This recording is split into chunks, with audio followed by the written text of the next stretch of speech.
Student काफी दिनों से मेरे पास कमेंट आ रहा था कि सर सामाजिक विज्ञान बिल्कुल भी नहीं समझ में आ रहा है। इस विषय में क्या है, बहुत सारे प्रश्न आपके बनेंगे। जैसे आप लोग क्वेश्चन बैंक उठाएंगे तो उसमें देखेंगे बहुत सारे क्वेश्चन है, किताब उठाएंगे तो उसमें बहुत सारे क्वेश्चन है। प्रश्नों की संख्या ज्यादा होने से काफी स्टूडेंटों को नहीं समझ में आ रहा है कि कौन सा प्रश्न तैयार करें, कौन सा प्रश्न बोर्ड परीक्षा में आएगा। तो आज से आपको सामाजिक विज्ञान का टेंशन लेने की कोई जरूरत नहीं। अगर आप भी कक्षा 10वीं के छात्र होंगे और आप भी सामाजिक विज्ञान पढ़ते होंगे और आप भी 2025 में बोर्ड परीक्षा देने वाले होंगे तो इस वीडियो को देखने के बाद से आपका सामाजिक विज्ञान का लगभग यहाँ पे 80% टेंशन क्या हो जाएगा, खत्म हो जाएगा।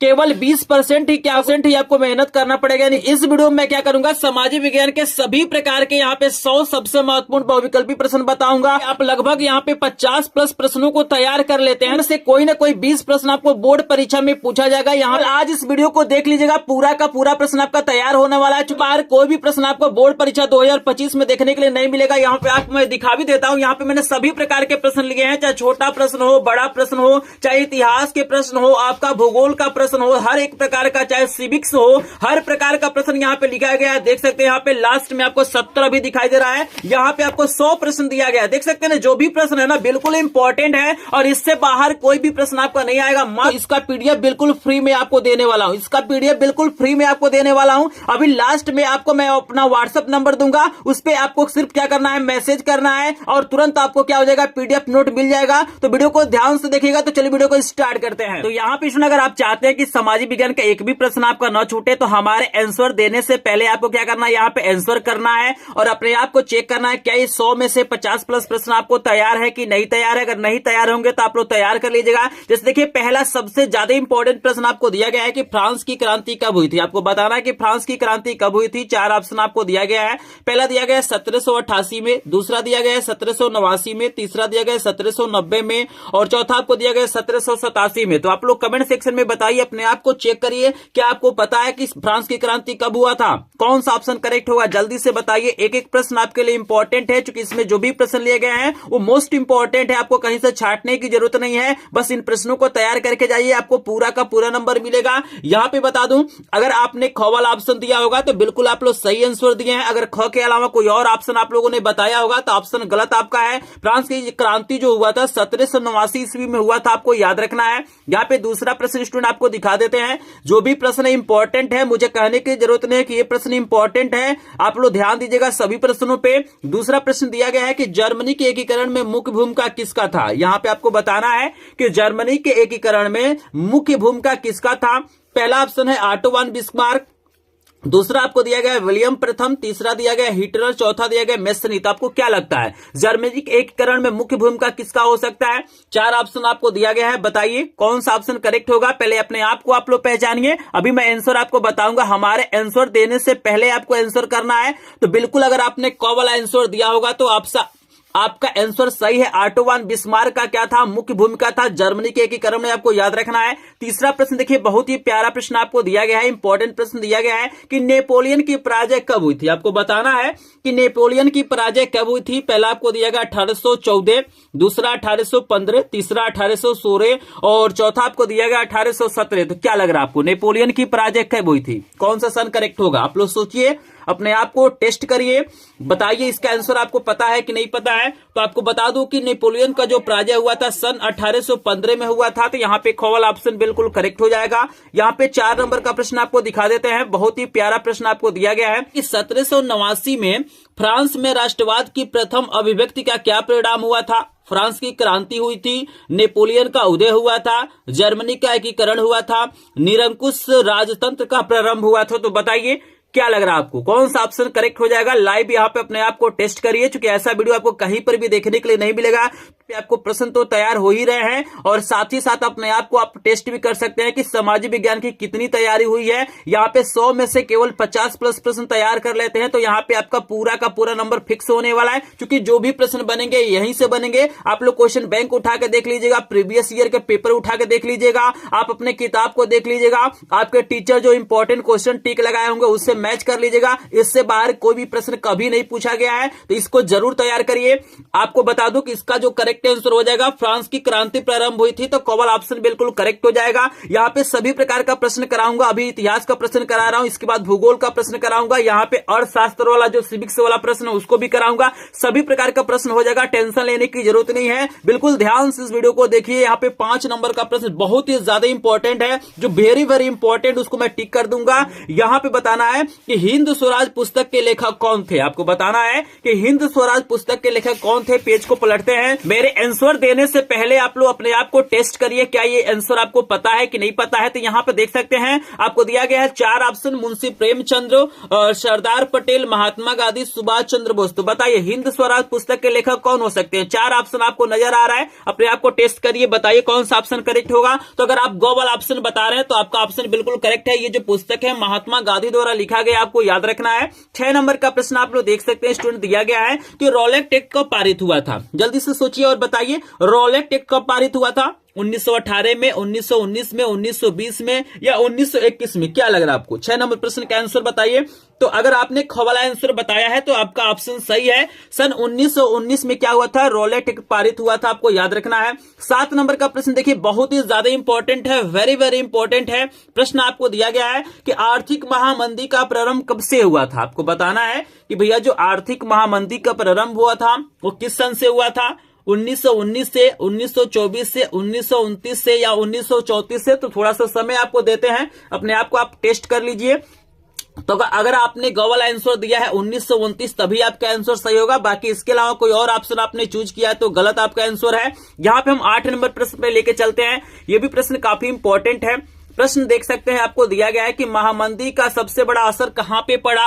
आपको बताना है कि जो महामंदी हुई थी 1929 में, उसका असर सबसे बड़ा किस पे पड़ा। तकनीकी पे पड़ा, कृषि क्षेत्र पर पड़ा, परिवहन पे पड़ा या इनमें से कोई नहीं। तो क्या लग रहा है महामंदी का सबसे बड़ा असर कहां पे देखने के लिए मिला। तो अपने आप को टेस्ट करिए, आप लोग आंसर बताइए। चलिए, अगर आपने ख वाला आंसर दिया है तो बिल्कुल आपका करेक्ट आंसर है। ख वाला ऑप्शन बिल्कुल सही है, कृषि क्षेत्र पे पड़ा, आपको याद रखना है। यहाँ पे 9 नंबर का प्रश्न देखिए, बहुत ही प्यारा प्रश्न है। जो भी प्रश्न है इंपॉर्टेंट है, आपको अलग से इंपॉर्टेंट प्रश्न तैयार करने की जरूरत नहीं है, बस इस वीडियो को ध्यान से देख लीजिए। यहाँ पे आपको बताना है कि अफ्रीका में रेंडर पेस्ट क्या था। एक जानवर था, एक घटना था, एक खेल था या एक बीमारी थी। बताना है कि जो रेंडर पेस्ट नाम है वो किस चीज से संबंधित था। तो इससे बताइए। तो बिल्कुल अगर आपने घ वाला ऑप्शन सोचा है तो बिल्कुल आपका ऑप्शन सही है। एक टॉपर स्टूडेंट आप लोग हैं। अगर आपने घ के अलावा कुछ और सोचा है तो आपको याद करने की जरूरत है। एक प्रकार की महामारी था, बीमारी था, जो पशुओं में पाया जाता था, मवेशियों में, ठीक है ना। तो यहाँ पे घ वाला ऑप्शन बिल्कुल करेक्ट है। चलिए, 10 नंबर का प्रश्न भी आपको काफी इंपॉर्टेंट दे दिया गया है। प्रश्न है कि गुमस्ता क्या है। आपको बताना है कि जो गुमस्ता है वो क्या है। पहला ऑप्शन आपको दिया गया है बुनकर है। चलिए पेज को पलट लेते हैं। यहाँ पे 3 और ऑप्शन आपको दिया गया है। पहला आपको बुनकर दिया गया था ना, तो दूसरा आपको दिया गया कपड़ा व्यवसायी, तीसरा है वेतनभोगी कर्मचारी, चौथा है ऊन बेचने वाले। तो क्या है गुमस्ता, क्या है आप लोग सोचिए और बताइए। तो बिल्कुल यहाँ पे अगर आपने ग वाला ऑप्शन दिया है तो आपका ऑप्शन करेक्ट होगा। वेतनभोगी कर्मचारी थे, आपको याद रखना है। 11 नंबर का प्रश्न बहुत ही ज्यादा इंपॉर्टेंट आपको दे दिया गया है। प्रश्न है कि औद्योगिक क्रांति किस देश से प्रारंभ हुई थी। आपको बताना है कि भाई जो औद्योगिक क्रांति हुई थी ना, वो किस देश से प्रारंभ हुई थी। अमेरिका से, रूस से, इंग्लैंड से या चीन से। क्या लग रहा है आपको, जल्दी से सोचिए, एक बार अपने आप को टेस्ट करिए। क्योंकि यहाँ पे बेहतरीन मौका आपको दिया जा रहा है अपने आप को पहचानने का कि आपको 100 में से कितने प्रश्न तैयार हैं। अगर आपको 50 प्लस प्रश्न तैयार हैं तो मान के चलिए आपकी तैयारी बढ़िया है। एक टॉपर स्टूडेंट आप हैं, सामाजिक विज्ञान में आप लोग टॉप करेंगे, बढ़िया नंबर पाएंगे। लेकिन जिनका तैयारी 50 से कम प्रश्नों का होगा, उनको और तैयार करने की जरूरत है, इन प्रश्नों को याद करने की जरूरत है। तो चलिए यहाँ पे बता दूं कि औद्योगिक क्रांति जो प्रारंभ हुआ था इंग्लैंड से। अगर आपने इंग्लैंड सोचा है तो आपका ऑप्शन करेक्ट है। चलिए, 12 नंबर का प्रश्न आपका पेपर में छप चुका है। 2025 के बोर्ड पेपर में यह प्रश्न छप चुका है कि ज्योतिबा बाई फूले ने कौन सी पुस्तक लिखी। चूंकि घुमा फिरा के उस प्रश्न को कहीं ना कहीं पूछा जाता है, तो आपको बताना है कि ज्योतिबा बाई फूले ने कौन सी पुस्तक लिखी थी। गुलामगिरी, स्त्री धर्म, अमर जीवन या कथा सागर। तो बताइए इस बेहतरीन मोस्ट इंपोर्टेंट प्रश्न का आंसर आप लोग सभी लोग बताइए, अपने आप को पहचानिए, जल्दी से बताइए। तो बिल्कुल यहाँ पे जो लोग गुलामगिरी बता रहे हैं उनका ऑप्शन करेक्ट है। यहाँ पे काफी लोग सही आंसर दे रहे हैं, तो यहाँ पे कॉल ऑप्शन बिल्कुल करेक्ट हो जाएगा। चलिए यहाँ पे 13 नंबर का प्रश्न स्टूडेंट आप देख सकते हैं, यहाँ पे दिया गया है वर्नाक्यूलर प्रेस एक्ट कब लागू किया गया था। आपको 4 ऑप्शन दिया गया है, 1875, 1878, 1880 या 1885। तो क्या लग रहा है कब इस एक्ट को लागू किया गया था? 4 ऑप्शन आपको दिया गया है, तो आप लोग सोचिए। तो आपको बता दूं 13 नंबर का जो करेक्ट आंसर हो जाएगा ख वाला हो जाएगा, 1878 में इसे लागू किया गया था। अगर आपने ये बताया है तो बिल्कुल करेक्ट आंसर आपका है। चलिए 14 नंबर का भी प्रश्न आपके पेपर में छप चुका है, इंपॉर्टेंट प्रश्न है 2025 बोर्ड के लिए। यहाँ पे ये जो मैं टिक कर रहा हूं वो सबसे ज्यादा इंपॉर्टेंट है, इन प्रश्नों को तो बिल्कुल भी आपको मिस नहीं करना है। यहाँ पे प्रश्न है कि कपास की खेती के लिए कौन सी मृदा उपयुक्त होती है, यानी किस मृदा में सबसे अच्छी कपास की खेती होती है। 4 ऑप्शन आपको दिया गया है, काली मृदा, लाल मृदा, जलोढ़ मृदा, लेटराइट मृदा। तो बताइए किस मिट्टी में मतलब कपास की खेती सबसे अच्छी होती है, बताइए। तो बिल्कुल यहाँ पे काली मिट्टी में सबसे बढ़िया कपास होता है। अगर आपने क वाला ऑप्शन दिया है आंसर तो आपका करेक्ट आंसर है। चलिए यहाँ पे 15 नंबर का प्रश्न देखिए, आपको दिया गया है कि सोपानी कृषि की जाती है। आपको बताना है कि जो सोपानी कृषि होता है वो कहां पर किया जाता है। हम पेज को पलटते हैं और आपको हम ले चलते हैं ऑप्शन पे, आपको ऑप्शन दिखाते हैं। 4 ऑप्शन दिया गया है, आपको दिया गया उत्खात भूमि पर, ढाल वाली भूमि पर, मैदानी भूमि पर, और यहाँ पे दिया गया इनमें से कोई नहीं। आपको बताना है कि इसमें से कौन सा ऑप्शन करेक्ट होगा। सोपानी कृषि कहां पे किया जाता है, जल्दी से बताइए। बहुत ही शानदार प्रश्न है।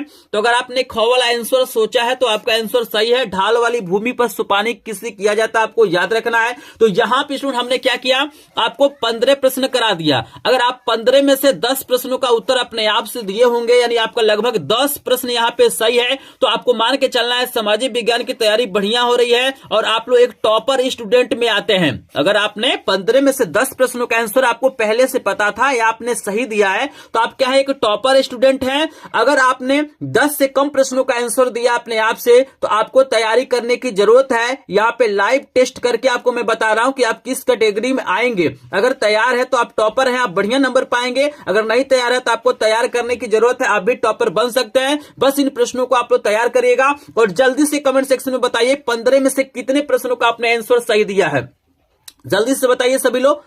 चलिए यहाँ पे काफी संख्या में अलग अलग कमेंट आ रहा है, कोई कह रहा है 5, कोई कह रहा है 15, कोई 14, कोई 10, अलग अलग स्टूडेंट अलग अलग कमेंट कर रहे हैं। चलिए बहुत बढ़िया, इन सभी प्रश्नों को तैयार करिए। चलिए अभी मैं यहाँ पे जब 30 प्रश्न खत्म हो जाएगा तो फिर आपसे पूछूंगा कि 30 में से कितने प्रश्नों का आंसर आपने सही दिया है। तो चलिए यहाँ पे मैं पूछता भी रहूंगा। चलिए 16 नंबर का प्रश्न आपको दिया गया है कि हरा सोना निम्नलिखित में से किसे कहा जाता है। आपको बताना है कि हरा सोना किसे कहा जाता है। ऑप्शन के अनुसार आपको आंसर देना है। पहला है प्राकृतिक वनस्पति, दूसरा है घास के मैदान, तीसरा है हरे पेड़ और चौथा है सघन झाड़ियां। तो आपको याद रखना है कि आपको याद रखना कि अगर आप गूगल पे सर्च करेंगे ना कि हरा सोना किसे कहा जाता है तो वहां पे टी देगा, चाय देगा।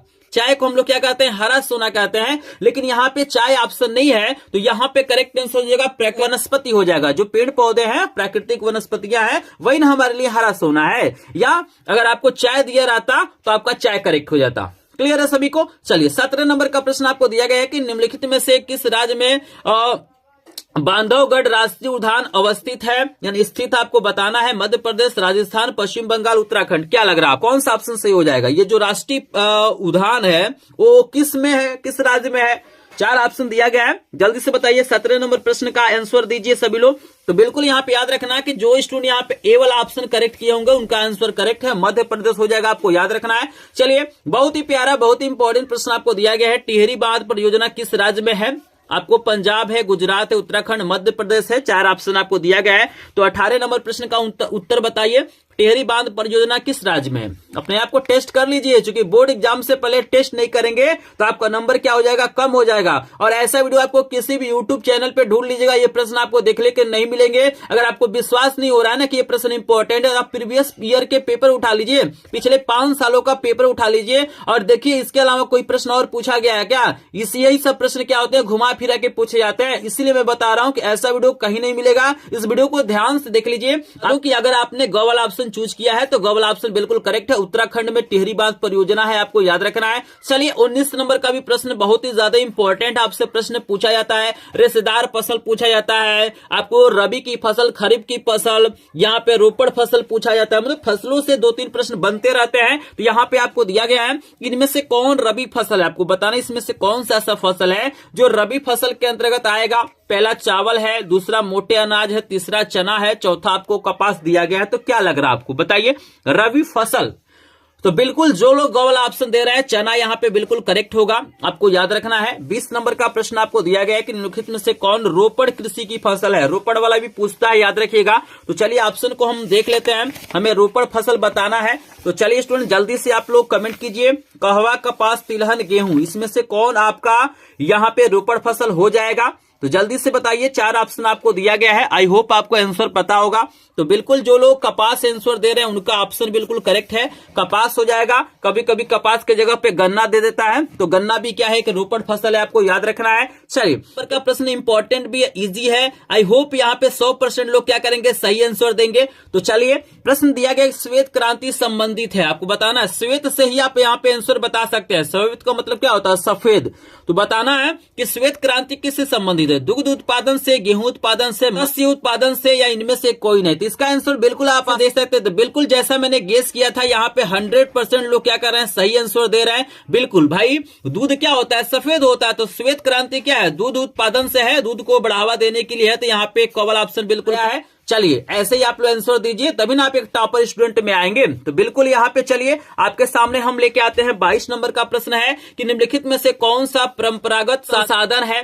पवन ऊर्जा है, सौर ऊर्जा है, प्राकृतिक गैस है, या ज्वारी ऊर्जा है। तो क्या लग रहा है 22 नंबर प्रश्न का क्या आंसर हो सकता है, जल्दी से सभी लोग बताइए। अगर आपने गॉगल ऑप्शन दिया है तो बिल्कुल करेक्ट आंसर यहाँ पे प्राकृतिक गैस हो जाएगा। आपको याद रखना है, यह एक प्रकार का परंपरागत संसाधन है। कोयला भी होता है, पेट्रोलियम भी होता है, आपको याद रखना है। चलिए 23 नंबर का प्रश्न आपको दिखाई दे रहा है, निम्नलिखित में कौन सा खनिज आधारभूत है, आपको बताना है इसमें से कौन सा ऐसा खनिज है जो आधारभूत है। बहुत ही ज्यादा इंपॉर्टेंट प्रश्न आपको दिया गया है, इस वाला ऑप्शन सोचा है तो बिल्कुल करेक्ट है, लौ अयस्क हो जाएगा, आपको याद रखना है। 24 नंबर का प्रश्न बहुत ही प्यारा, बहुत ही ज्यादा इंपॉर्टेंट दे दिया गया है। ये प्रश्न आपको बोर्ड परीक्षा में देखने के लिए मिल जाएगा। प्रश्न आपको दिया गया है कि कृषि आधारित उद्योग का उदाहरण, आपको बताना है कौन सा इसमें से उद्योग है जो कृषि पे आधारित है। या आपको पहला दिया गया है लोहा एवं इस्पात उद्योग, दूसरा है सूती वस्त्र उद्योग, तीसरा है रासायनिक उद्योग, चौथा है सीमेंट उद्योग। तो इसका भी आंसर आप लोग बिल्कुल आसानी से दे सकते हैं, थोड़ा सा दिमाग दौड़ाएंगे इसका आंसर आप लोग पा जाएंगे। और मैं देख भी पा रहा हूं बहुत शानदार, बहुत शानदार यहाँ पे आंसर आ रहा है भाई, बहुत शानदार। चलिए बहुत बढ़िया यहाँ पे आप लोग आंसर दे रहे हैं, बहुत बढ़िया। बिल्कुल भाई, सूती जो वस्त्र होता है भाई कपास से मिलता है, और कपास से क्या होती है, खेती होती है, ठीक है ना। चूंकि लोहे की और रसायन का और सीमेंट का खेती थोड़ी ना होता है, अब कपास की खेती होता है, उसी से सूती वस्त्र बनाए जाते हैं। तो बिल्कुल आप लोगों ने सही सुना है, यहाँ पे ख वाला ऑप्शन बिल्कुल करेक्ट हो जाएगा। चलिए आपको लेके चलते हैं अगले प्रश्न पे। यहाँ पे 25 नंबर का प्रश्न आपके सामने आ गया है। मोस्ट इंपोर्टेंट प्रश्न दिया गया है कि निम्नलिखित में से कौन सा उद्योग बॉक्साइट को कच्चे माल के रूप में यहाँ पे प्रयोग करता है। तो अगर आप लोग विज्ञान पढ़े होंगे तो आप लोग जानते होंगे कि जो बॉक्साइट होता है एक प्रकार का अयस्क है। बॉक्साइट क्या है, अयस्क है। अगर आपको पता होगा कि बॉक्साइट किसका अयस्क है तो आप लोग बिल्कुल आसानी से आंसर बता सकते हैं। तो बताइए बॉक्साइट का उपयोग किसके मतलब प्रयोग में किया जाता है, एल्युमिनियम के, कागज के, सीमेंट के, स्टील के। तो बिल्कुल यहां पर भी सही जवाब आ रहा है, बिल्कुल एल्युमिनियम। आप लोग जानते होंगे कि बॉक्साइट क्या है, एल्युमिनियम का अयस्क है, यानी बॉक्साइट से क्या होता है, एल्युमिनियम प्राप्त किया जाता है। अगर आप लोग साइंस पढ़े होंगे तो इसको जानते होंगे। चलिए 26 नंबर का प्रश्न आपके सामने आ गया है। प्रश्न आपके सामने आ गया है, पूछा गया है कि सबसे लंबा राष्ट्रीय जलमार्ग, आपको बताना है कि इसमें से सबसे लंबा राष्ट्रीय जलमार्ग कौन सा है। पहला है हल्दिया से इलाहाबाद, दूसरा है सदिया से धुबरी, तीसरा है केरल से पश्चिम तटीय नहर, और चौथा है काकीनाडा से पुदुचेरी। तो आप बताइए कौन सा ऑप्शन करेक्ट हो जाएगा। सबसे लंबा राष्ट्रीय जलमार्ग आपको बताना है, 4 ऑप्शन आपको दिया गया है, जो भी आंसर हो जल्दी से बताएंगे। तो बिल्कुल अगर आपने क वाला आंसर दिया है तो बिल्कुल क वाला ऑप्शन बिल्कुल करेक्ट है, आपको याद रखना हल्दिया से इलाहाबाद हो जाएगा। चलिए 27 नंबर का प्रश्न है कि निम्नलिखित में से कौन सा वस्तु का निर्यातक भारत नहीं है। बताइए इसमें से कौन सा वस्तु है जिसका निर्यातक भारत नहीं है। कॉफी, उर्वरक, तंबाकू या चाय, क्या लग रहा है आपको।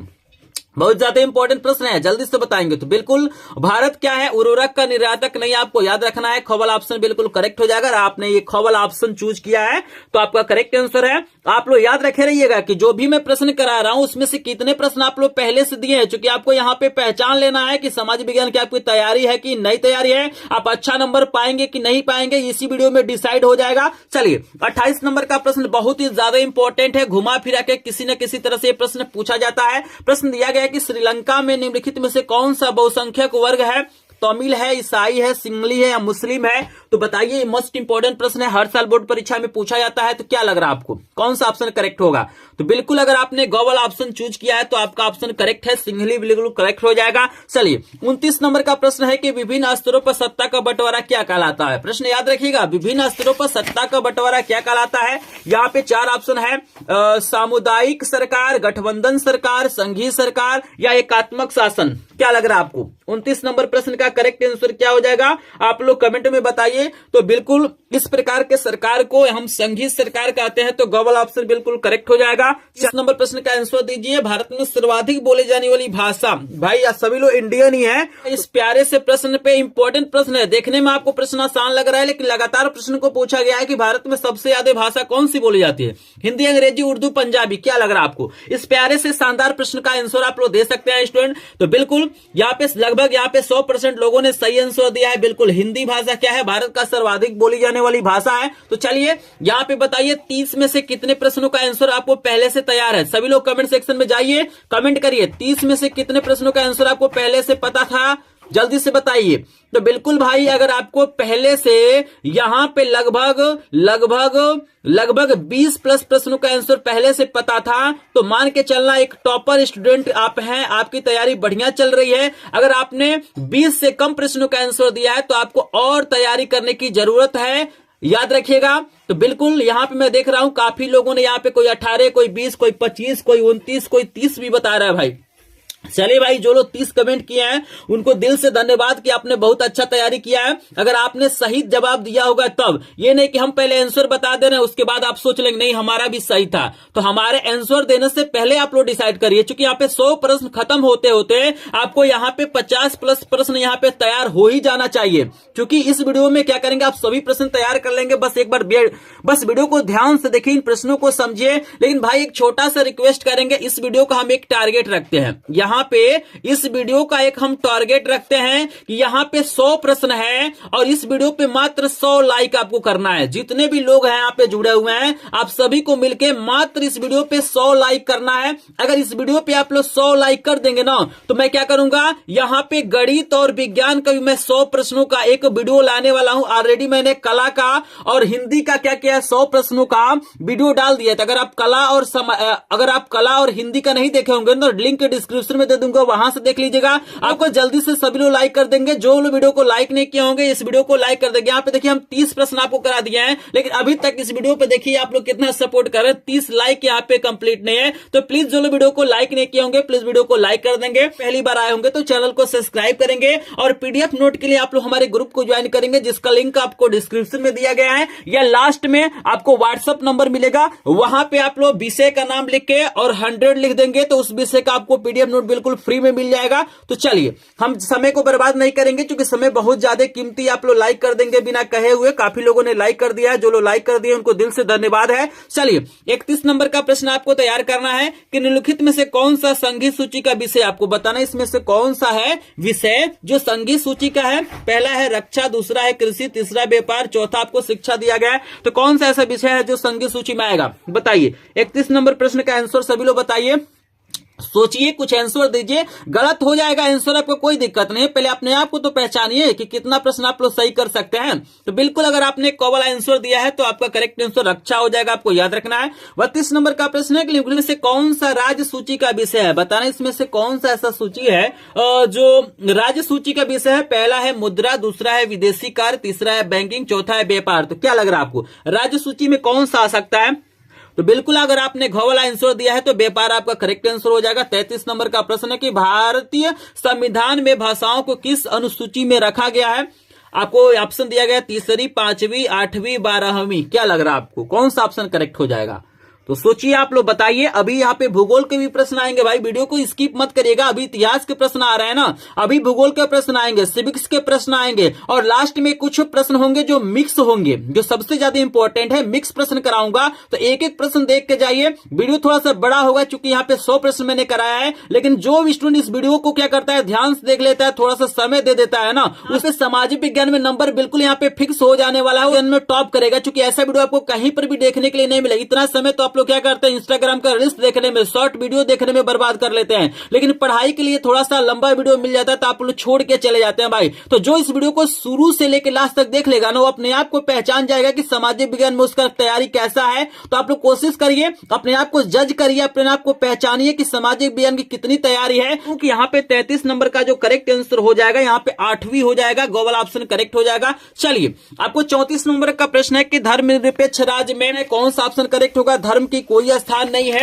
अब 3 और ऑप्शन दिया गया है। एक राष्ट्र एक धर्म में विश्वास, केवल बहुसंख्यक वर्ग के धर्म को मान्यता दी जाती है, सभी धर्मों का सम्मान समझा जाता है। तो भाई धर्मनिरपेक्ष का मतलब क्या होता है, जिसमें सभी धर्मों का सम्मान दिया जाए, समान रूप से समझा जाए, तो घ वाला ऑप्शन बिल्कुल करेक्ट हो जाएगा। आई होप आप लोगों ने सही आंसर दिया होगा। चलिए 35 नंबर का प्रश्न है, बहुत ज्यादा इंपॉर्टेंट है, वर्तमान से रिलेटेड है। प्रश्न है कि उत्तर प्रदेश में मुख्य विपक्षी दल कौन सा, आपको बताना है। पार्टी, बीजेपी, समाजवादी पार्टी या कांग्रेस। तो सभी लोग जानते हैं भाई समाजवादी पार्टी करेक्ट आंसर होगा, बिल्कुल ग नंबर का करेक्ट आंसर हो जाएगा। चलिए बहुत जल्दी यहाँ पे मुख्यमंत्री का भी चुनाव होने वाला है। आप सभी जानते हैं कि प्रधानमंत्री का चुनाव हाल ही में हुआ है, लेकिन यहाँ पे क्या होने वाला है, मुख्यमंत्री का चुनाव होने वाला है। तो आप लोग सामाजिक विज्ञान पढ़ते हैं तो यहाँ पे एक क्वेश्चन हम आपसे कर रहे हैं कि आपको बताना है कि जब अगली बार आपको बताना है कि इस समय उत्तर प्रदेश के जो मुख्यमंत्री हैं माननीय आदित्यनाथ योगी जी हैं, आपको बताना है कि जो नेक्स्ट चुनाव होगा बहुत जल्द होने वाला है, तो आपको बताना है कि किसकी सरकार बनेगी। क्या आपको लगता है, बहुजन समाज पार्टी की सरकार बनेगी,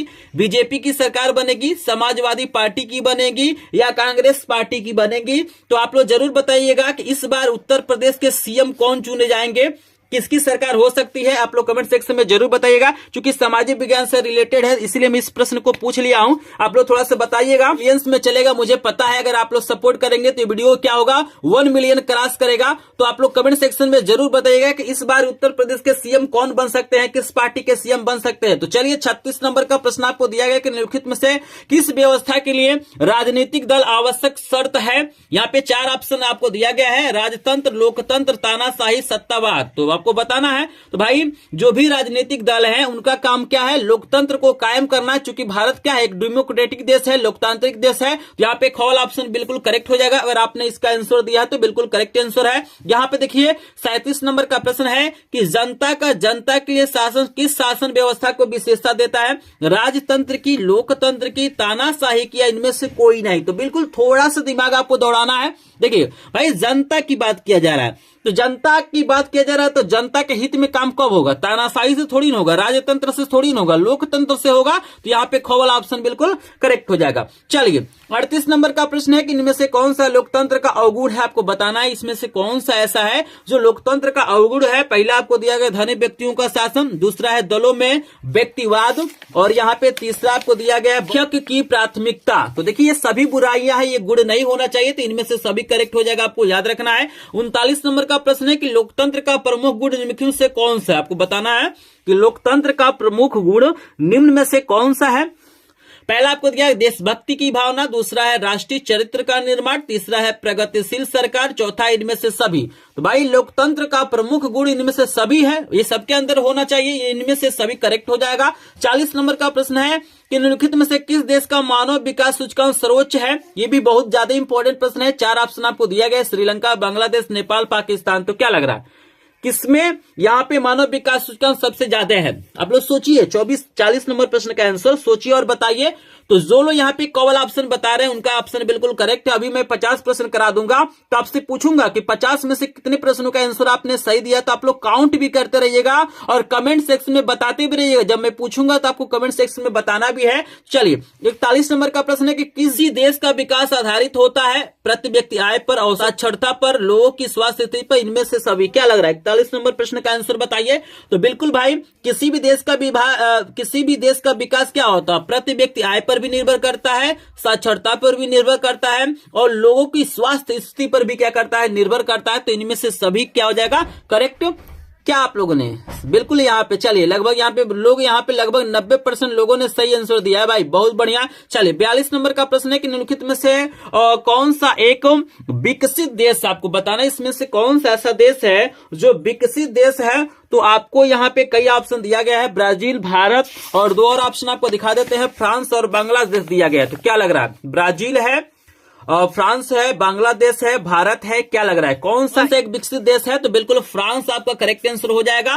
43 नंबर का प्रश्न है कि सार्वजनिक और निजी क्षेत्र आधार पर विभाजित है, रोजगार की शर्तें, आर्थिक गतिविधि के स्वभाव, उद्यमों में स्वामित्व, उद्यम में नियोजित श्रमिकों की संख्या, तो क्या लग रहा है कौन सा ऑप्शन करेक्ट होगा? बताइए सभी लोग। हो सकता है कि वीडियो क्वालिटी में थोड़ा सा आपको यहाँ पे कमी देखने के लिए मिल सकता है, लेकिन प्रश्न में आपको कमी देखने के लिए नहीं मिलेगा, क्योंकि ये जो प्रिंट हुआ है ना अच्छे से प्रिंट नहीं हो पाया है, तो थोड़ा सा आप लोग इसके लिए मुझे माफ करिएगा। अगली बार जो भी वीडियो बनाऊंगा उसको बढ़िया से प्रिंट कराऊंगा, ठीक है ना, क्योंकि इसमें थोड़ा सा इंक की प्रॉब्लम है, इसलिए आपको क्लियर दिखाई नहीं दे रहा होगा, लेकिन मैं ऑप्शन बोल रहा हूं, आप लोग देख लीजिएगा, थोड़ा सा मेंटेन करिएगा। चलिए यहाँ पे इसका करेक्ट आंसर ग वाला हो जाएगा, उद्यमों के स्वामित्व करेक्ट आंसर हो जाएगा। आपको याद रखना है 44 नंबर का प्रश्न है कि इसको सेवा क्षेत्रक भी कहते हैं। आपको बताना इसमें से कौन सा ऐसा क्षेत्रक है जिसे सेवा क्षेत्रक भी कहते हैं। इंपॉर्टेंट प्रश्न, ये भी 2025 के बोर्ड परीक्षा में छप चुका है प्रश्न। प्राथमिक क्षेत्रक, द्वितीय क्षेत्रक, तृतीय क्षेत्र या इनमें से कोई नहीं, क्या लग रहा है आपको? बताइए 44 नंबर प्रश्न का आंसर सभी लोग बताइए।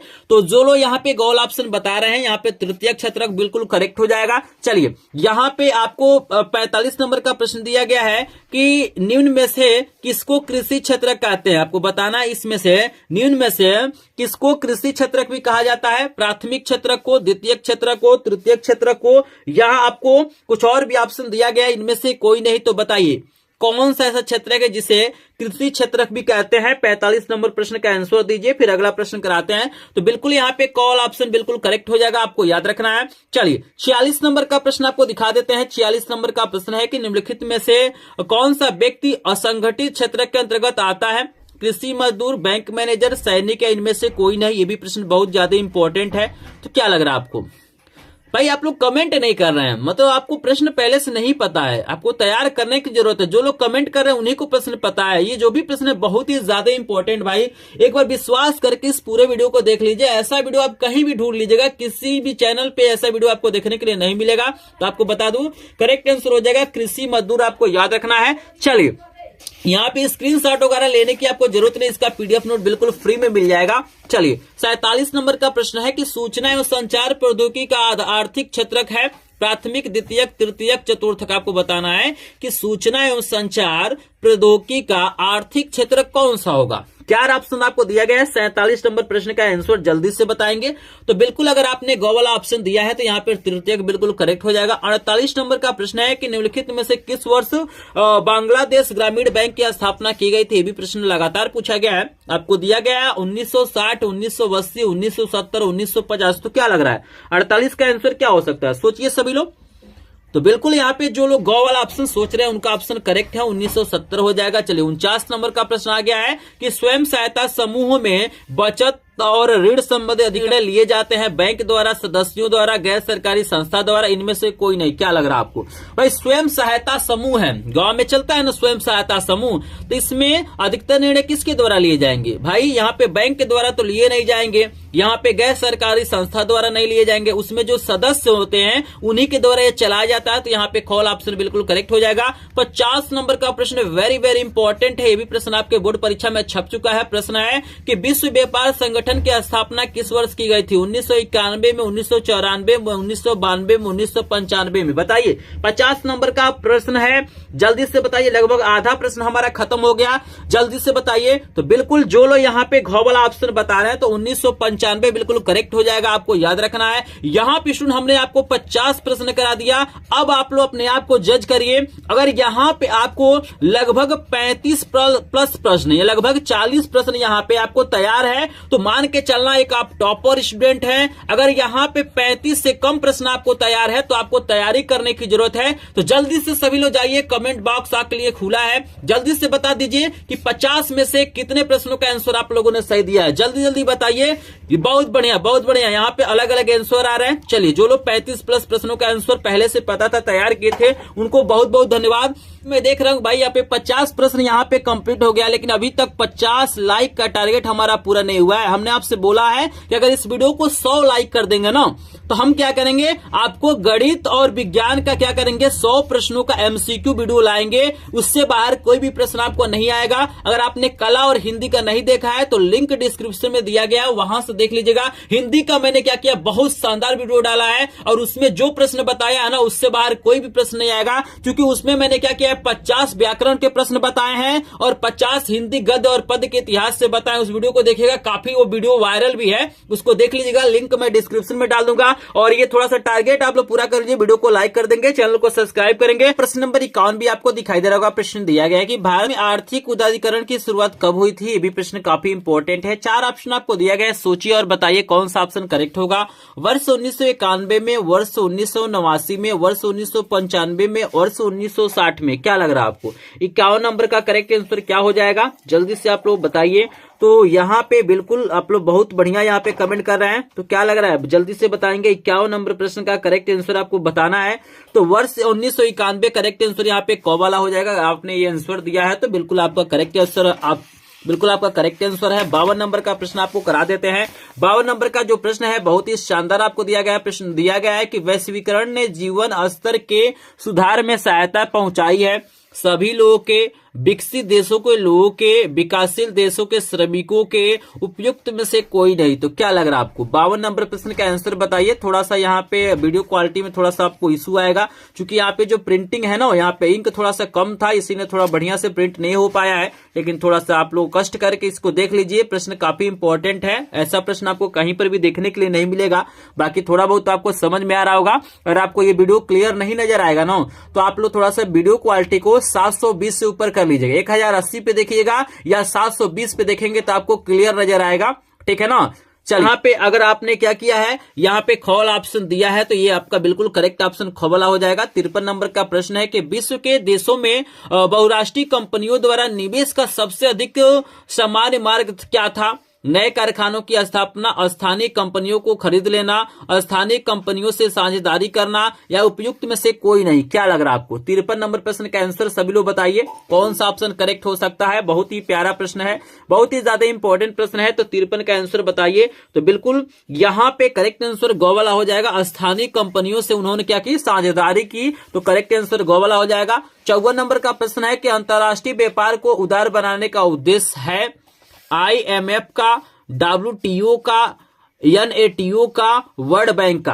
क्या लग रहा है आपको, 54 नंबर का प्रश्न का करेक्ट आंसर क्या हो सकता है। तो बिल्कुल जो लोग ख वाला ऑप्शन सोच रहे हैं उनका करेक्ट है, WTO का आपको याद रखना है। 55 नंबर का प्रश्न है कि निम्नलिखित में से उत्पादन का साधन है, पूंजी है, लाभ है, और 2 और ऑप्शन आपको दिया हुआ है, सेवाएं और कर दिया गया है। तो क्या लग रहा है आपको, कौन सा ऑप्शन करेक्ट हो जाएगा। प्रश्न नंबर 55 का आंसर सभी लोग बताएंगे। तो यहाँ पे इसका जो करेक्ट आंसर हो जाएगा, भाई हमें यहाँ पे क्या करना, उत्पादन का साधन बनाना है, तो पूंजी रहेगा तभी न हो पाएगा। तो करेक्ट आंसर क वाला हो जाएगा। चलिए 56 नंबर का प्रश्न देखिए, बहुत ही शानदार है। ये वेरी वेरी इंपॉर्टेंट प्रश्न आपको दिया गया है कि सूचना का अधिकार अधिनियम कब लागू किया गया।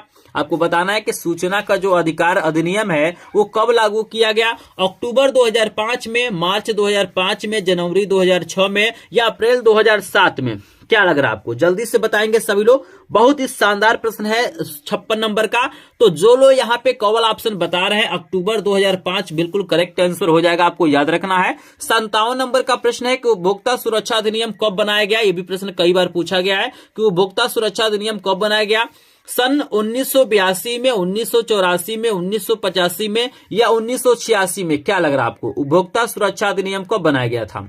57 नंबर प्रश्न का आंसर दीजिए। तो जो लोग 1986 बता रहे हैं उनका करेक्ट आंसर घ वाला हो जाएगा। चलिए 58 नंबर का प्रश्न आपको दिया गया कि राष्ट्रीय उपभोक्ता अधिकार दिवस कब मनाया जाता है। 5 अप्रैल को, 22 फरवरी को, 24 नवंबर को, 24 दिसंबर को। तो 58 नंबर प्रश्न का सभी लोग आंसर बताइए। तो यहाँ पे स्टूडेंट जो लोग घ वाला आंसर दिए हैं 24 दिसंबर उनका करेक्ट ऑप्शन है। और 59 नंबर का प्रश्न है कि विश्व का सबसे बड़ा लोकतांत्रिक देश, 59 नंबर का प्रश्न है कि विश्व का सबसे बड़ा लोकतांत्रिक देश कौन सा है। बहुत ही प्यारा प्रश्न है, और इसमें खुशी की बात है कि इसमें अपना जो भारत है वो सबसे नंबर 1 पे है। पूरे विश्व में सबसे बड़ा अगर हम डेमोक्रेटिक कंट्री की बात करेंगे तो वहां पे भारत है, तो हमें गर्व की बात है कि हमारा कॉमन ऑप्शन बिल्कुल करेक्ट हो जाएगा। चलिए 60 नंबर का प्रश्न आपको दिया गया है। यहाँ पे देखिएगा, यहाँ पे 59 नंबर तक का प्रश्न जो था ये आपका अलग अलग था। मतलब आपको सबसे पहले इतिहास के प्रश्न देखने के लिए मिले हैं, उसके बाद से आपको भूगोल के प्रश्न देखने के लिए मिले हैं, उसके बाद से नागरिक शास्त्र और यहाँ पे अर्थशास्त्र वाला यानी सिविक्स का यहाँ पे प्रश्न कुछ देखने के लिए मिला है। यहाँ पे क्या था, लाइन से प्रश्न था, लेकिन यहाँ पे 60 के बाद से जो भी प्रश्न मिलेंगे यहाँ पे मिक्स प्रश्न मिलेंगे, और 60 के बाद से जो भी प्रश्न और भी ज्यादा इंपॉर्टेंट है, तो वीडियो को स्किप आपको नहीं करना है। यहाँ पे बता दूं 60 नंबर का प्रश्न है कि असहयोग आंदोलन का मुख्य कारण क्या था। रोलेक्ट एक्ट था, प्रथम विश्व युद्ध था, खिलाफत आंदोलन था या चौरी चौरा कांड था। तो बताइए असहयोग आंदोलन का मुख्य कारण क्या था। 4 ऑप्शन दिया गया है, मिक्स प्रश्न मिलेंगे और इन प्रश्नों को जरूर देखिएगा। तो बताइए 60 नंबर प्रश्न का करेक्ट आंसर क्या हो जाएगा। तो बिल्कुल अगर आप लोगों ने ग वाला ऑप्शन दिया है तो इसका करेक्ट आंसर खिलाफत आंदोलन हो जाएगा, आपको याद रखना है। 61 नंबर का प्रश्न दिखा देते हैं। प्रश्न दिया गया करो या मरो का नारा किसने दिया था। बताइए करो या मरो का नारा किसने दिया था। सुभाष चंद्र बोस, चंद्रशेखर आजाद, भगत सिंह या महात्मा गांधी। क्या लग रहा है आपको, करो या मरो का नारा। तो बिल्कुल अगर आपने महात्मा गांधी बताया तो आपका ऑप्शन बिल्कुल करेक्ट है। 62 नंबर का प्रश्न है कि चिप आंदोलन किससे संबंधित है। मृदा संरक्षण से, वन संरक्षण से, जल संरक्षण से या वायु संरक्षण से। क्या लग रहा है आपको, चिपको आंदोलन।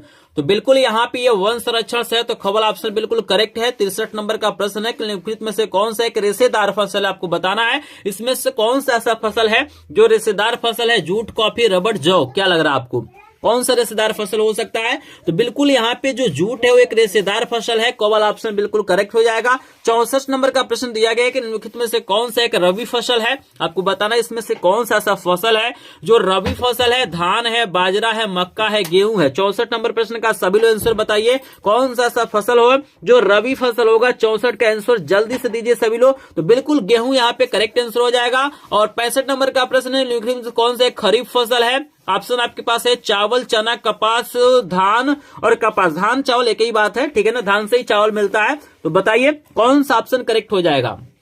क्या लग रहा है, खरीफ की फसल आपको बताना है कौन सा इसमें से खरीफ की फसल हो सकता है। 65 का आंसर बताइए। तो यहाँ पे जो लोग घोवल ऑप्शन बता रहे हैं उनका करेक्ट आंसर घोवला हो जाएगा। चावल और कपास दोनों क्या है और खरीफ की फसल है, आपको याद रखना है। और 66 नंबर का प्रश्न है कि मुंबई हाई किसके लिए प्रसिद्ध है। देखिएगा मुंबई नहीं लिखा गया, मुंबई हाई लिखा गया है। ये किसके लिए प्रसिद्ध है, आपको 4 ऑप्शन दिया गया है। अबरक कारखाने के लिए, फिल्म सिटी के लिए, गेटवे ऑफ इंडिया के लिए, इनमें से कोई नहीं। क्या लग रहा है आपको, जल्दी से बताइए, जल्दी से बताइए मुंबई हाई किसके लिए प्रसिद्ध है। तो याद रखिएगा करेक्ट आंसर घ हो जाएगा। मुंबई जो हाई है वो पेट्रोलियम के लिए प्रसिद्ध है, आपको याद रखना है। यहाँ पे कच्चे तेल के लिए, पेट्रोलियम के लिए क्या है प्रसिद्ध है। तो यहाँ पे करेक्ट आंसर हमारा इनमें से कोई नहीं हो जाएगा। अगर इस प्रश्न में आपको डाउट होगा या हमने गलत बताया होगा तो आप लोग कमेंट सेक्शन में जरूर बताइएगा, क्योंकि यहाँ पे काफी प्रश्न है। अगर किसी भी प्रश्न में आपको मिस्टेक लगता है तो आप लोग कमेंट सेक्शन में जरूर बताएंगे, उसको पिन कर दिया जाएगा। 67 नंबर का प्रश्न है कि विदेशी व्यापार किनके मध्य होता है। आप देखिएगा विदेशी व्यापार किनके मध्य होता है। 2 देशों के मध्य होता है, 2 राज्यों के मध्य होता है, 2 प्रदेशों के मध्य होता है या 2 नगरों के मध्य होता है।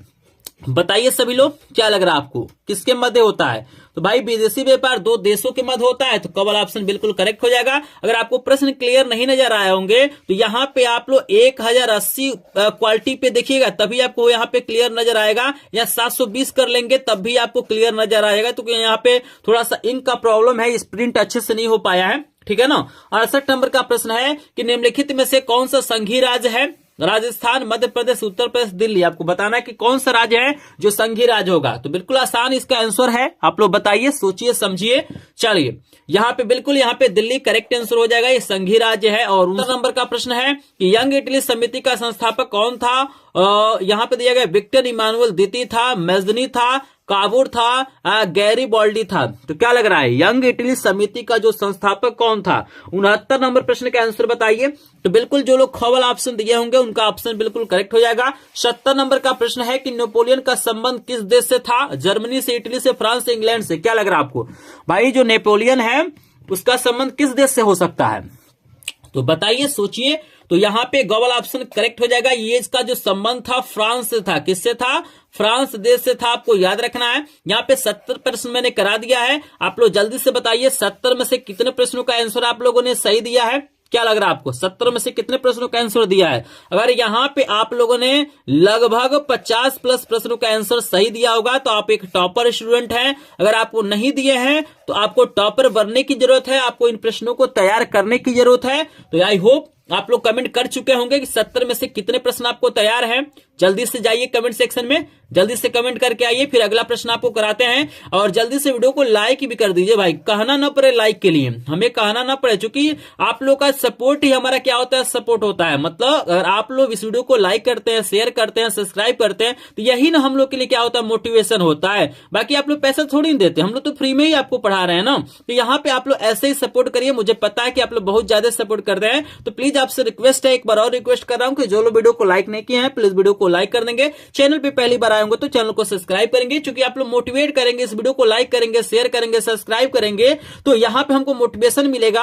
हम अगले विषय का भी क्या करेंगे? 100 प्रश्नों का वीडियो बनाएंगे, क्योंकि वीडियो बनाने में थोड़ा सा समय लगता है, आप लोग समझ सकते हैं। क्योंकि प्रश्न आपको छांटने पड़ते हैं कि कौन से प्रश्न कब पूछे गए हैं, कौन सा प्रश्न इस बार आएगा, तो सभी प्रश्नों पर रिसर्च किया जाता है, उसके बाद से वीडियो बनाया जाता है। इसीलिए मेरा जो वीडियो होता है अन्य वीडियो से क्या करेगा? आपको मैच नहीं करेगा, क्योंकि इसमें जो भी प्रश्न है वो सबसे ज्यादा इंपॉर्टेंट है। आपको यूट्यूब पे बहुत सारा वीडियो मिलेगा, लेकिन ऐसे प्रश्नों का वीडियो आप लोग ढूंढ लीजिएगा, अगर कहीं मिलेगा तो आप लोग मुझे कमेंट करके बताइएगा, ठीक है ना। चलिए आप लोग लाइक कर दिए होंगे, चलिए आपको लेके चलते हैं 71 नंबर प्रश्न पे।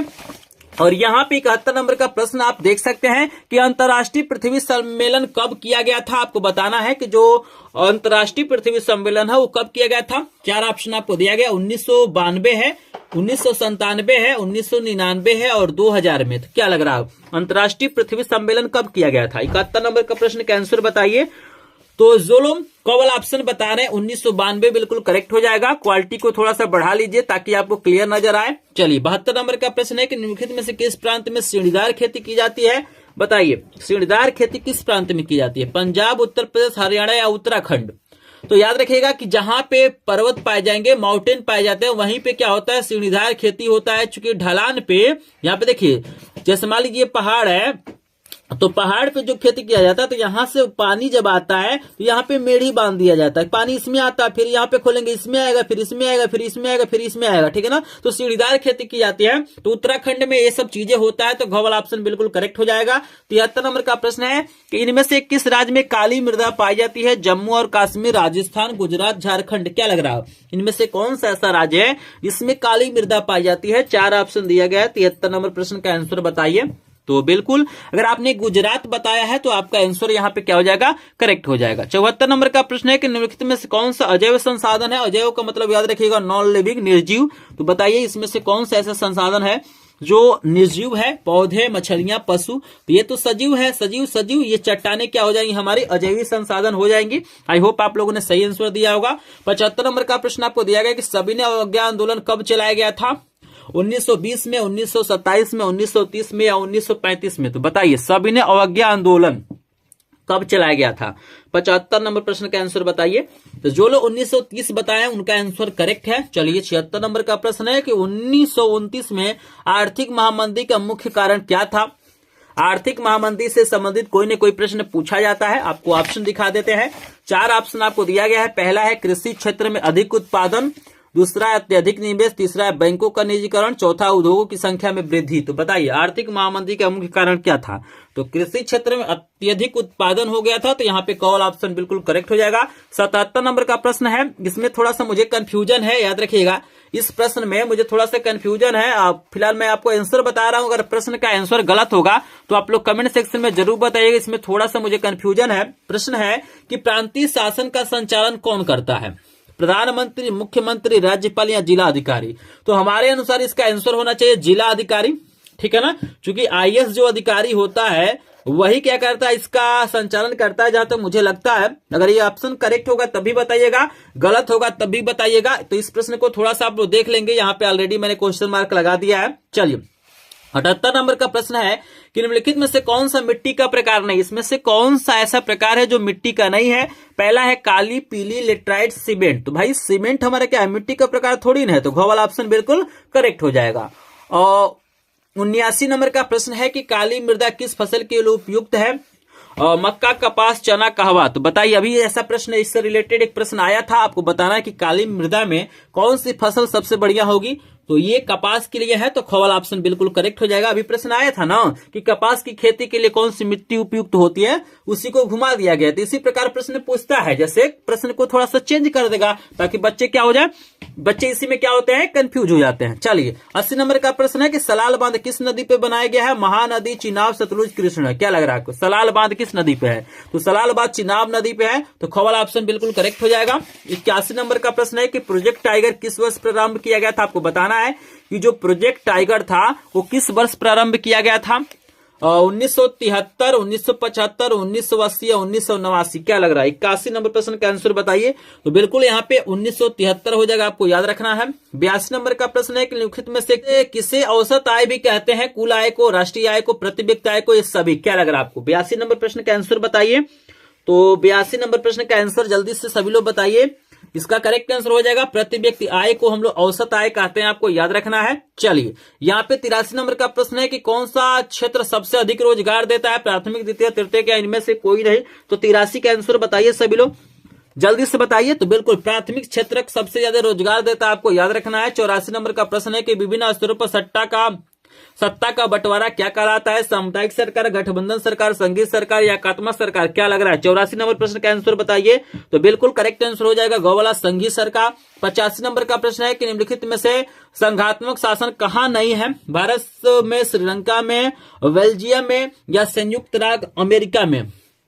कहां पे संघात्मक शासन नहीं है? तो श्रीलंका में नहीं है, आपको याद रखना है। ख वाला ऑप्शन बिल्कुल करेक्ट है। और ये प्रश्न बहुत ज्यादा इंपॉर्टेंट है, घुमा फिरा को प्रश्न पूछा जाता है श्रीलंका से रिलेटेड। चलिए 86 नंबर का प्रश्न है कि सुंदर वन राष्ट्रीय पार्क किस राज्य में है? सुंदर वन राष्ट्रीय पार्क किस राज्य में है? बताइए सभी लोग। असम, उड़ीसा, पश्चिम बंगाल या मध्य प्रदेश? क्या लग रहा है? तो बिल्कुल ये है पश्चिम बंगाल में, ग वाला ऑप्शन बिल्कुल करेक्ट हो जाएगा। 87 नंबर का प्रश्न है कि औपचारिक ऋण सबसे अधिक किस वर्ग के लोगों को मिलता है? समृद्ध परिवार, गरीब परिवार, अमीर परिवार, इनमें से कोई नहीं। तो 87 नंबर प्रश्न का आंसर दीजिए सभी लोग। तो इसका करेक्ट आंसर हो जाएगा अमीर परिवार, आपको याद रखना है। 88 नंबर का प्रश्न है कि एक मार्क किन वस्तुओं के लिए प्रमाणित चिन्ह है? उपभोग वस्तुएं, इलेक्ट्रॉनिक वस्तुएं, सेवा वस्तुएं, खाद्य वस्तुएं। क्या लग रहा है? कौन सा ऑप्शन करेक्ट होगा?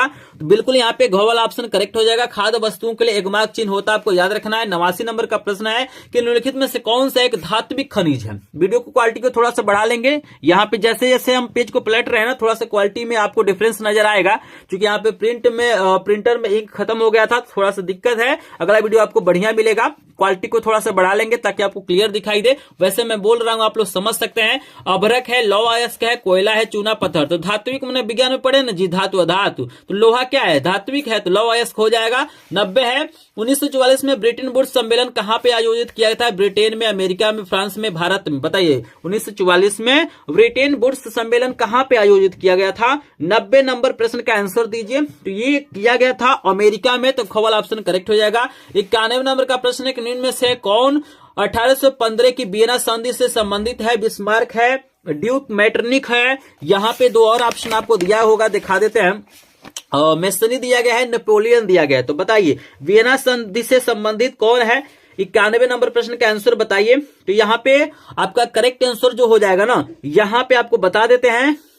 यहाँ पे करेक्ट आंसर ये हो जाएगा ख वाला, ड्यूक मेटरनिक का यहाँ पे संबंध हो जाएगा। अगर इस प्रश्न में कोई डाउट होगा तो कमेंट सेक्शन में बताइएगा। हम आपको ले चलते हैं 92 नंबर, और 92 नंबर का प्रश्न है कि भारत के किस राज्य में शिशु मृत्यु दर सबसे कम है? केरल, बिहार, पंजाब, हरियाणा। तो केरल आपका करेक्ट आंसर हो जाएगा। 93 नंबर का है रोलेट एक्ट कब पारित हुआ था? 4 ऑप्शन आपको दिया गया है, बताइए रोलेट एक्ट कब पारित किया गया था? 93 नंबर प्रश्न का आंसर बताइए। तो 1919 हो जाएगा, आपको याद रखना है। 94 नंबर का है कि वंदे मातरम गीत के लेखक कौन है? बंकिम चंद्र चटर्जी, रविन्द्रनाथ टैगोर, मुंशी प्रेमचंद, भगत सिंह। क्या लग रहा है आपको? बताइए भाई जल्दी से। वंदे मातरम के लेखक बिल्कुल ए वाला ऑप्शन अगर आपने चूज किया है तो करेक्ट आंसर हो जाएगा। 95 नंबर का प्रश्न है निम्नलिखित में से कौन सा आंदोलन महात्मा गांधी ने नहीं चलाया? इसमें से कौन सा ऐसा आंदोलन है जिसको महात्मा गांधी ने नहीं चलाया? असहयोग आंदोलन, सविनय अवज्ञा आंदोलन, चंपारण आंदोलन, खिलाफत। बिल्कुल ये 3 महात्मा गांधी के द्वारा चलाया गया है, लेकिन खिलाफत आंदोलन महात्मा गांधी के द्वारा नहीं चलाया गया है। तो डी वाला ऑप्शन करेक्ट हो जाएगा। 96 नंबर का प्रश्न है चौरी चौरा कांड किस वर्ष हुआ था? बताइए चौरी चौरा कांड किस वर्ष हुआ था? 1920, 1921, 1922, 1925। तो बताइएंगे सभी लोग। 96 नंबर का आंसर क्या होगा? तो बिल्कुल 1922 में हुआ था, सी वाला करेक्ट ऑप्शन है। 97 नंबर का प्रश्न है कि महात्मा गांधी दक्षिण अफ्रीका से भारत कब लौटे? 1914, 1915, 1918, 1919। क्या लग रहा है? महात्मा गांधी दक्षिण अफ्रीका से भारत कब लौटे थे? 97 नंबर का प्रश्न का आंसर हो जाएगा बी वाला 1915। 98 नंबर का प्रश्न है कि 13 अप्रैल 1919 किस घटना से संबंधित है? आपको बताना है कि 13 अप्रैल 1919 किस घटना से संबंधित है? सत्याग्रह आंदोलन की शुरुआत हुई थी, साइमन कमीशन का भारत में आगमन हुआ था, असहयोग आंदोलन की शुरुआत, जलियांवाला बाग हत्याकांड। क्या लग रहा है? 98 नंबर बहुत ज्यादा इंपॉर्टेंट है। तो बिल्कुल इस दिन क्या हुआ था? जलियांवाला बाग हत्याकांड हुआ था, आपको याद रखना है। और 99 नंबर का प्रश्न है कि प्रथम विश्व युद्ध प्रारंभ हुआ था, प्रथम विश्व युद्ध कब हुआ था? 1914, 1939, 1919, 1942। बताइए प्रथम विश्व युद्ध 1914 में स्टार्ट हुआ था, ए वाला ऑप्शन करेक्ट हो जाएगा। 100 नंबर का आखिरी प्रश्न को ध्यान से देखिएगा। प्रश्न है भारतीय लोगों का मुख्य व्यवसाय कौन सा है? कृषि है, लौह इस्पात है, दो और ऑप्शन आपको दिया गया, ऑटोमोबाइल्स है और पेट्रोकेमिकल है। तो आपको क्या करना है ना, 100 नंबर प्रश्न का आंसर मुझे कमेंट सेक्शन में बताना है कि भारतीय लोगों का मुख्य व्यवसाय क्या है। अगर आप लोग इस प्रश्न का उत्तर कमेंट सेक्शन में बताएंगे तो मुझे पता चलेगा कि आपने 100 प्रश्नों को ध्यान से देखा है और आप एक क्या है, टॉपर स्टूडेंट है। ठीक है ना? चूंकि एक टॉपर स्टूडेंट ही क्या करेगा, इस वीडियो को ध्यान से देखेगा। बाकी जिनको क्या करना है, सिर्फ पास होना, वो लोग इस वीडियो को नहीं देखेंगे। तो अगर आपने 100 प्रश्नों को देखा है तो अपना आप कमेंट सेक्शन में आपको कमेंट करना है, इसका आंसर बताना है कि भारतीय लोगों का मुख्य व्यवसाय क्या है। और आपको यह भी बताना है कि 100 में से कितने प्रश्नों का उत्तर आपको पहले से पता था या आपको तैयार हो गया है। तो अगर यहाँ पे 100 में से लगभग 50 प्लस प्रश्न यहाँ पे मिक्स करके मतलब सभी विषयों के आपको यहाँ पे तैयार हो गए तो आप एक टॉपर स्टूडेंट, आपका नंबर क्या होगा, बढ़िया आएगा। आई होप आपको सारे प्रश्न समझ में आएंगे। कहीं डाउट होगा तो आप लोग कमेंट आइएगा। लेकिन अभी तक आपने हमारे टारगेट को पूरा नहीं किया है, जो वीडियो को लाइक नहीं किए होंगे प्लीज वीडियो को लाइक कर देंगे। चैनल पे पहली बार आए होंगे तो चैनल को सब्सक्राइब करेंगे। पीडीएफ नोट पाने के लिए हमारे ग्रुप को ज्वाइन करेंगे, या आपको डायरेक्ट पीडीएफ नोट चाहिए बिल्कुल फ्री में तो स्क्रीन पे मेरा व्हाट्सएप नंबर दिखाई दे रहा होगा, नंबर आपको दिखाई दे रहा होगा 76 19 93 55 13। तो आपको जिस भी विषय का मतलब 100 प्रश्नों का पीडीएफ नोट चाहिए, बस उस सब्जेक्ट का नाम लिखना है। जैसे एसएसटी का चाहिए, सोशल साइंस का, तो एसएसटी लिखेंगे, 100 यहाँ पे लिख देंगे पीडीएफ, ये मैसेज कर दीजिए, आपको पीडीएफ मिल जाएगा। यदि आपको सभी विषयों का चाहिए तो आपको लिख देना है ऑल सब्जेक्ट 100 क्वेश्चन पीडीएफ, लिखिए मैसेज करिए, आपको पीडीएफ नोट मिल जाएगा। आप लोग कमेंट सेक्शन में भी बता दीजिएगा कि किस विषय का 100 क्वेश्चन का मुझे यहाँ पे वीडियो डालना चाहिए। तो चलिए मिलते हैं नेक्स्ट वीडियो में, तब तक के लिए आप सभी का धन्यवाद।